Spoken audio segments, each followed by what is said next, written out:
But again, obviously you can take a look at all of them.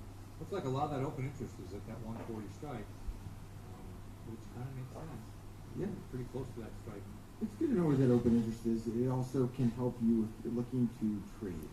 And let's say, so we're going to say, I won't use the exact name. Let's say in my personal account, I have some options that are expiring this week that I either need to roll or just close out entirely.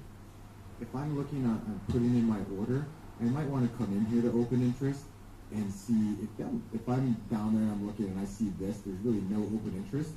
It's not going to be maybe as easy for me to get, a fill. Or the market might be wider, it might be a little less liquid because it's expiring. There's not much open interest, so there's not going to be much volume going into expiration. Whereas if I'm looking at this, I see that much open interest, that might lead to a little bit more liquidity in there. Is all those people, 18,000 contracts of open interest, they're starting to, trade, make adjustments. So that can lead to volume, which can maybe provide a little bit more liquidity and give me a better opportunity to exit. So it's something to look at when you're, not just for trying to see where all the action is of sorts or where all the interest is by traders at what strikes, but it can help you when you're looking at orders as well. That's interesting, Sean. We were looking at the calls, and of course the open interest lines up, as you can see, at the 140 strike, and that's kind of we're very close to where the stock was yesterday. So it makes sense that a lot of the open interests are the calls that are sort of just a little bit out of the money, or just in the money or a little bit out of the money. This is unusual because I was looking. Here's the stock. It's trading right around here, 137, 136, but the biggest open interest is in the 80. Wow, that's like $50, $60 lower. I'm almost tempted to go. Let's open up that option chain, just for fun. And those are which one? The 19. Let's see, the 19. And let's see if that's in fact what it is. Now we're gonna have to show a lot more stripes here. You might have to go to all. You might have to go to all. Okay. Or whatever. And let's change this from open interest and volume. And we're gonna see. Yes, look at those 80 puts. There's a huge amount of open interest. Interesting enough, there's zero bid at one. Yeah. But at some time, yeah, you're right, Sean. There was a huge amount of volume around that 80, 85, and 90 level. But again, these options are just expiring. So you might be thinking, well, maybe when these options first came into play and they had several months of time, maybe the stock was lower. Let's take a look at Home Depot and see what the stock was doing. Well, if you go back just to last month, it was 125, but the 80s are still. Those could have been leads, yeah. I mean, it's really hard to. It's very strange, isn't it? The best way to think, if you wanted to do some detective work on this, would be, I'll go slow here. So come over here and right click, and then go to copy, so you can copy the symbol, because these option symbols are crazy. Right.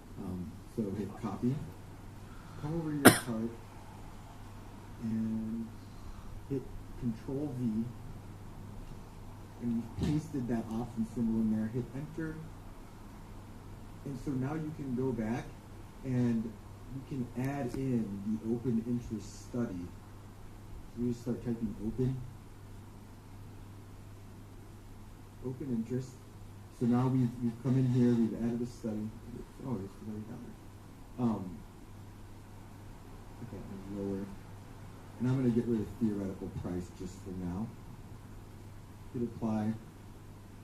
So you can see right here, all this open interest actually came in at the beginning of June. And we're looking specifically at this put that we saw that open interest in. 80 strike put.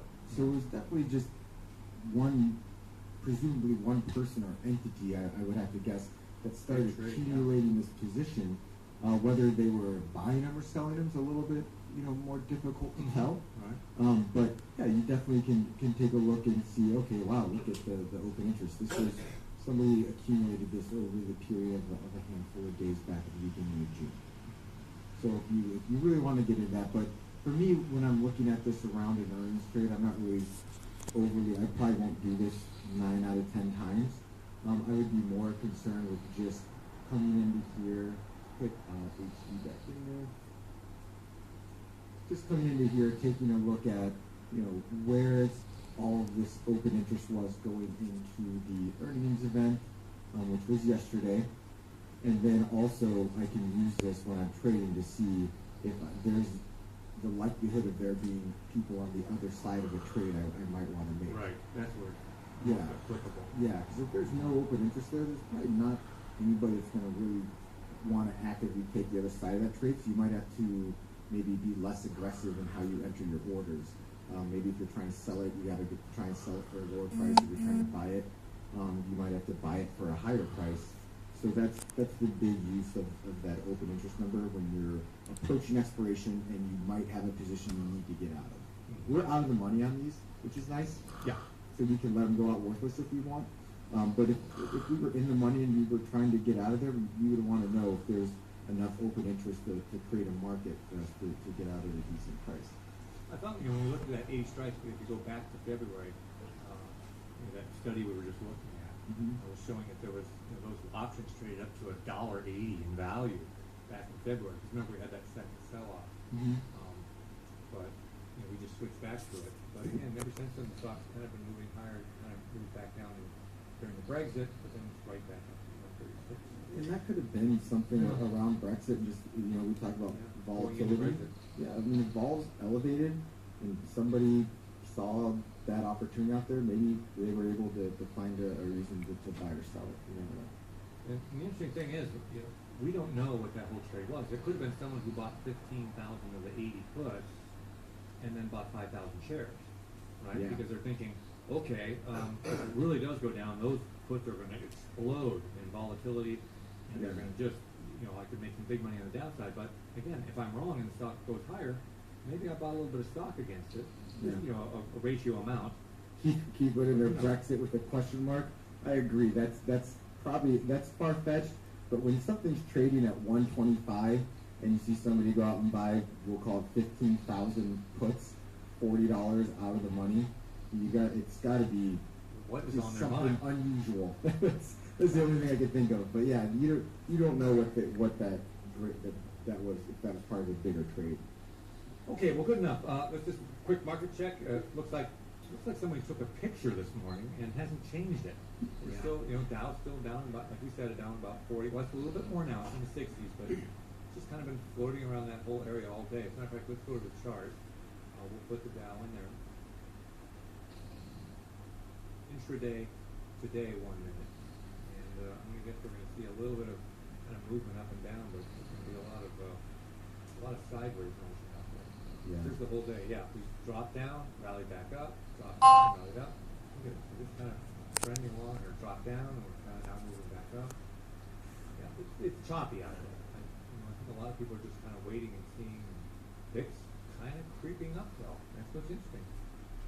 VIX on the creep. But we'll see. We'll see. I think maybe that statement from the Fed, Williams, when he came out and said that, hey, don't take September off the table. Wow, what does that mean? Most people are not figuring that the odds of a rate hike would change. So let's do one last thing before we jump into our Tuesday session. /ZQ. Sean, you know this one. 30 days For Fed the funds. Fed funds. And let's see how those have changed today. And you can see those numbers have come down. Not huge. They've come down across the board. So the odds of September have risen just a little bit. I think there could be a hike in September. Has risen just a little bit. So anytime you see these numbers down, that means the probability is going up of a rate hike. Because those are prices, so when prices go down, the implied rates will go up. So those are implying a slightly higher rate. But you still have to go out to December. But we're still not even to a 50-50 chance yet. Is December still not?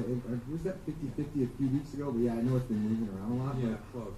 I think the reason you've seen a little bit of an uptick, and we talked about this earlier, was the New York Federal Reserve president, who's the vice chair of the board of governors. And the New York Federal Reserve is where they do a lot of their where they do a lot of their fixed income desk for the Fed is run out of New York. So he's got a lot of say when it comes to what he's looking like, what it's looking like for interest rates in fixed income markets. So him saying that he thinks they should move on rates is definitely you'll see that play out. And that's what we're seeing today. Let's see if the 10-year is still up. Yeah, it is. It's up 1% today.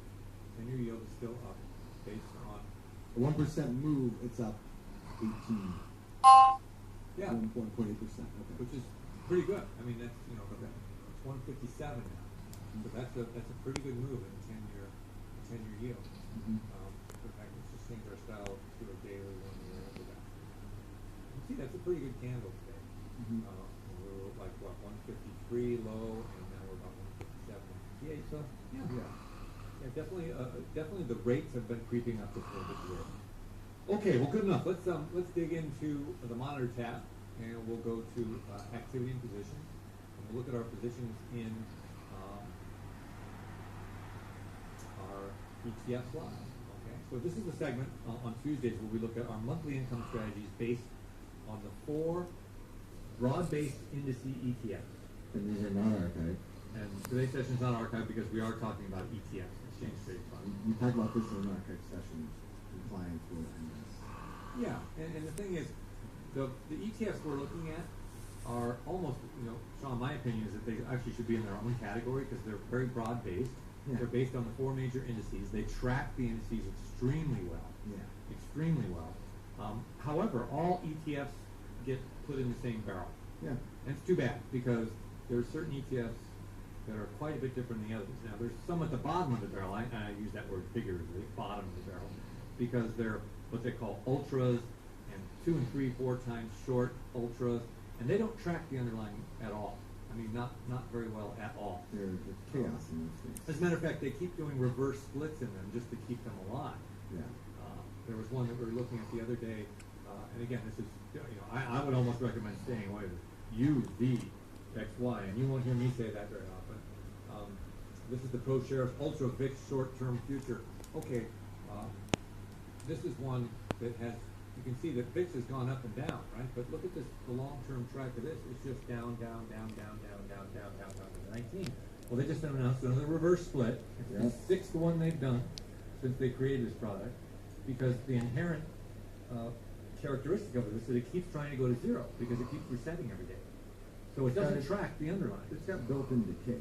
Yeah, it's got built-in decay. That's probably a good way to put it. And it's because it's based off futures. And it's buying those futures as part of the product. So it's a complex product the way they construct it. It's basically losing value every day, generally speaking, unless you get that move in the VIX that you need. Oh yeah, you'll get